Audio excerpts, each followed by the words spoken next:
North Kashmir में पिछले एक हफ्ते में 2 एंटी टेररिस्ट ऑपरेशंस किए गए और इन दोनों ऑपरेशंस में 5 आतंकवादियों को मार गिराया गया है।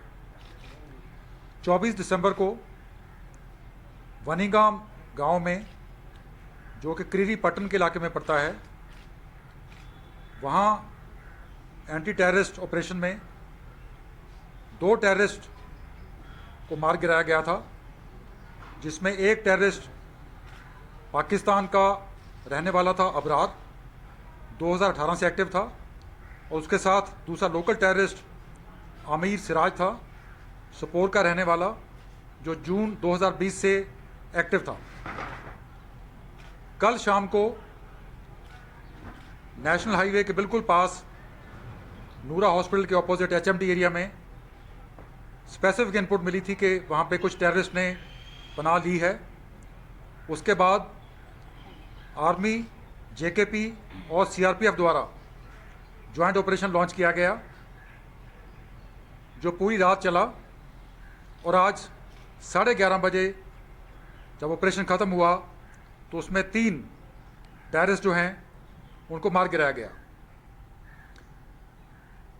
गौरतलब बात यह है कि इस इलाके में, जो पारिमपुरा का, नारबल का और बमीना का इलाका है, यहाँ पे कंटिन्यूसली इनपुट्स आ रही थी कि टेररिस्ट किसी बड़ी टेररिस्ट एक्टिविटी को अंजाम देने वाले हैं, और सभी इंटेलिजेंसीज और सिक्योरिटी फोर्सेस इंटेलिजेंस को बिल्डअप कर रही थी। और कल जब खबर आई तो उस बिल्डिंग को कॉर्डन किया गया। कॉर्डन करने के बाद टेररिस्ट को सरेंडर करने की अपील की गई। काफ़ी देर अपील करने के बाद एक टेररिस्ट बिल्डिंग से बाहर निकलने की कोशिश उसने की, लेकिन जैसे ही वो बाहर आने लगा, जो अंदर उसके बाकी साथी थे, उन्होंने फायर खोल दिया और ग्रेनेड्स सिक्योरिटी फोर्सेस की तरफ उन्होंने फेंके और उसको उन्होंने वापस अंदर बुला लिया। रात होने के बाद ऑपरेशन को हमने सस्पेंड किया, कॉर्डन जो था उसको टाइटन करके इंटैक्ट रखा, और रात भर और सुबह फर्स्ट नाइट पर हमने फिर सरेंडर की अपील की। लेकिन जब भी हमने सरेंडर के लिए अपील की, अंदर से या तो उन्होंने उसका जवाब फायरिंग से दिया या लगातार ग्रेनेड फेंके।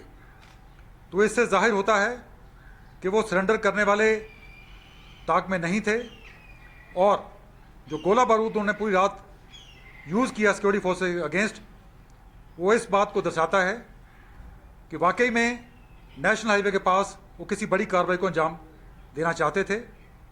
और उसके बाद जब दोनों तरफ से गोलाबारी हुई और इस कार्रवाई में तीनों के 3 मारे गए। Thank you.